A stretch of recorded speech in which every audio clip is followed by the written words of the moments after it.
আপোনালোকে মোৰ চেনেলটোক ইমান মৰম আৰু আশীৰ্বাদ কৰিছে, আপোনালোকক মই হৃদয়ৰে বহুত ধন্যবাদ জ্ঞাপন কৰিছোঁ।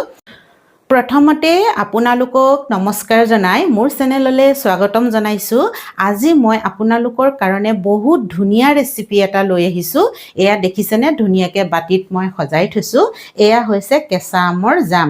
কেঁচা আমৰ জাম খাবলৈ বহুতেই সোৱাদ লগা হয় আৰু কেঁচা আমৰ গন্ধ আহি থাকে, মানে কি ক'ম আপোনালোকক, ৰুটিৰ লগত, ব্ৰেডৰ লগত, পৰঠাৰ লগত, যিহৰ লগতে খাবলৈ বহুত সোৱাদ লাগে।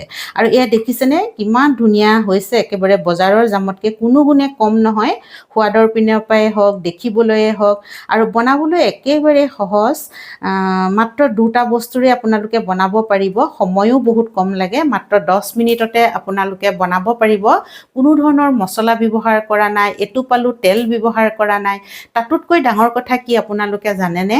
এয়া আম মই বজাৰৰ পৰা আধা কেজি কিনি আনিছিলোঁ। আধা কেজিত 20 টকা লৈছে আৰু এয়া এবটল জাম হ'ব।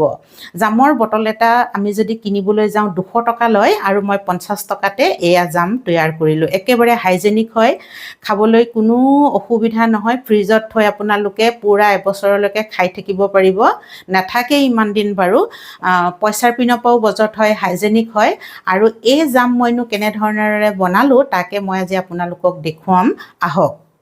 জাম বনাবৰ কাৰণে মই এয়া আম লৈছোঁ আৰু আমকেইটা দেখিছেনে, বহুত ধুনীয়া আৰু কেঁচা তাজা আম হয়। এনেকুৱা আমৰে জাম বহুত ধুনীয়া হয়, খাবলৈ বহুত সোৱাদ লগা হয়। আৰু আমকেইটা খুব ভালদৰে ধুই পানীখিনি মই শুকুৱাই লৈছোঁ আৰু এতিয়া আমকেইটাৰ মই বাকলি গুচাই ল'ম প্ৰথমতে।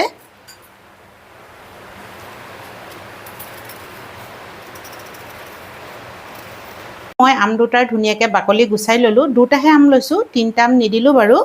আৰু আপোনালোকে বেছিও ল'ব পাৰে, কমো ল'ব পাৰে দেই, নিজৰ হিচাপত আৰু লৈ ল'ব আম। আৰু এতিয়া আমখিনি মই প্ৰথমতে সৰু টুকুৰাকৈ কাটি ল'ম। আমবোৰ মই সৰু টুকুৰাকৈ কাটি লৈছোঁ আৰু এনেধৰণৰে নাকাটি পিহনাটো আপোনালোকে পিহি ল'ব পাৰে। এয়া দেখিছেনে, এনেধৰণৰে সৰু টুকুৰা কাটি ল'লেও হ'ব। এতিয়া মই এইটো আমো এনেধৰণৰে কাটি ল'ম। আমবোৰ মই সৰু টুকুৰাকৈ কাটি লৈছোঁ আৰু এতিয়া আমখিনি মই এটা কুকাৰত দি দিম।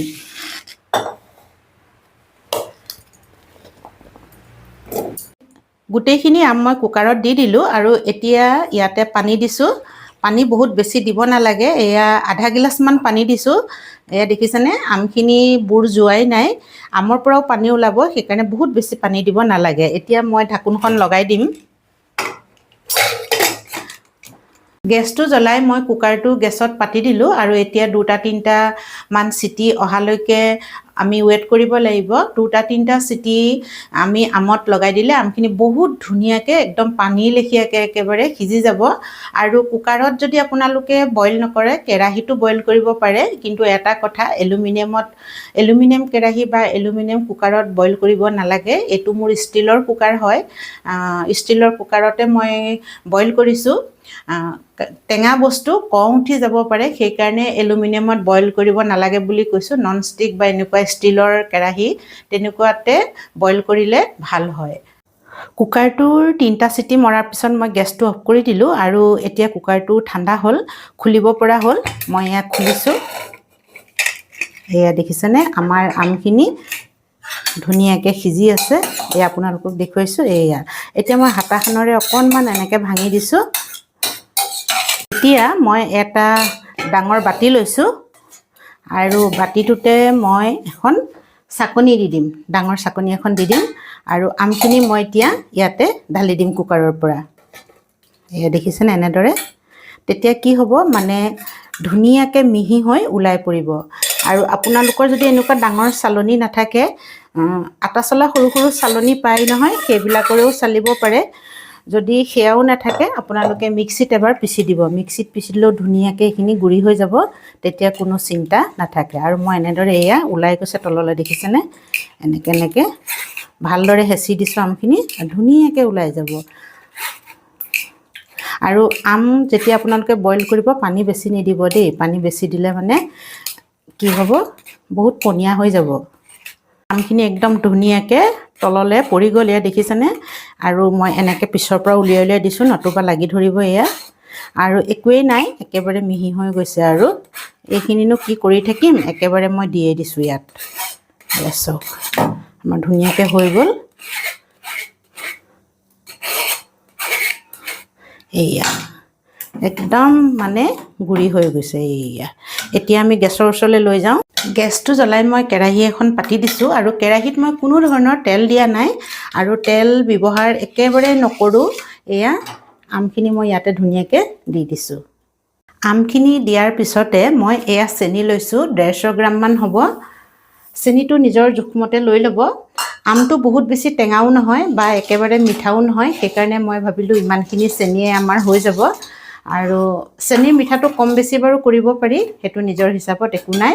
এতিয়া মই গেছৰ ফ্লেমটো মিডিয়াম কৰি দিছোঁ আৰু ইয়াতে মই দিম এটা তেজপাত আৰু গোটা ইলাচি দিছোঁ। এয়া সৰু সৰু 4টা গোটা ইলাচি মই দি দিছোঁ আৰু এইখিনি এতিয়া মই ভাল ধৰণেৰে লৰাই দিম। আৰু ইয়াতে অকণমান ডালচেনিৰ টুকুৰা দিলে বহুত ভাল। মোৰ ডালচেনিৰ টুকুৰা নাই বাৰু, মোৰ এয়া গুড়ি ডালচেনি পাউডাৰ আছে, অকণমান মই দি দিছোঁ। এই 3টা বস্তু অপশ্যনেল হয়, নিদিলেও হ'ব, কিন্তু মই ভাবিলোঁ অকণমান দি দিওঁ। আমি কোনো ধৰণৰ মছলা তেল একোৱেই ব্যৱহাৰ নকৰোঁ, সেইকাৰণে অকণমান ইলাচীৰ গোন্ধ আহিলে খুব ভাল লাগিব।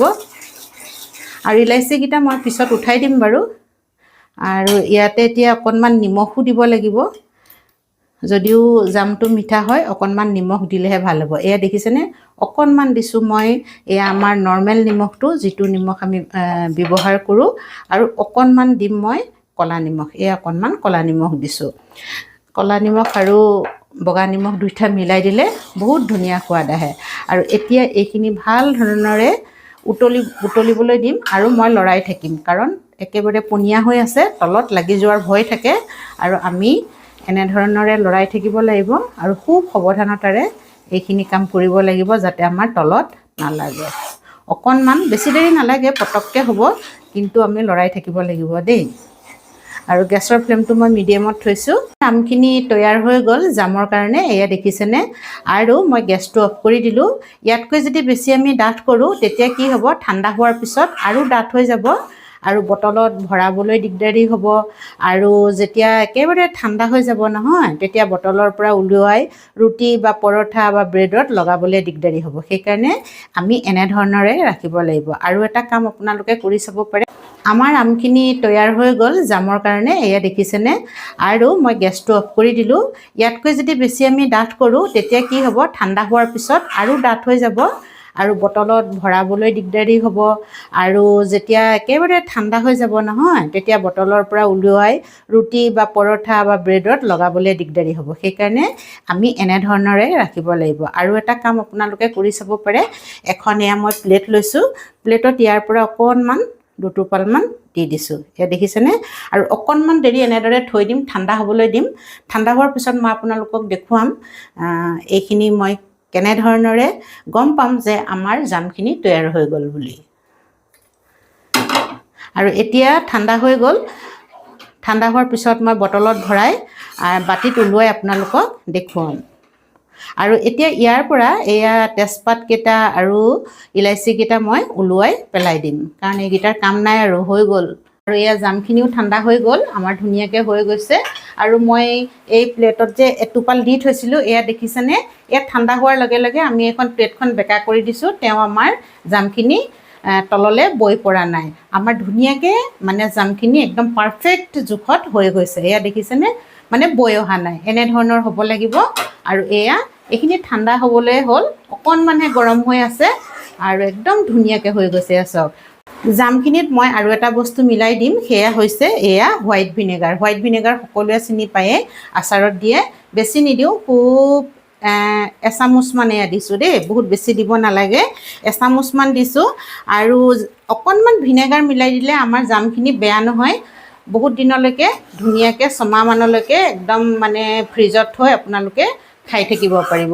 কিন্তু ইমান দিন নাথাকেই দেই। মোৰ জামখিনি বনাই হৈ গ'ল, দেখিছেনে কিমান ধুনীয়া লাগিছে, একেবাৰে বজাৰৰ জামৰ দৰে লাগিছে নহয়নে বাৰু। আৰু বনাবলৈ কিমান সহজ আপোনালোকে দেখিলে। আপোনালোকে যদি বনোৱা নাই, এবাৰ ট্ৰাই কৰি চাব পাৰিব। একেবাৰে কম সময়ত মাত্ৰ 2টা বস্তুৰে এয়া জাম বনাব পাৰিব, একেবাৰে বজাৰৰ জামৰ দৰে হয়। এতিয়া আমি বটল এটাত ধুনীয়াকৈ ভৰাই থৈ দিম। এনেকুৱা কাঁচৰ বটল এটা লৈছোঁ মই।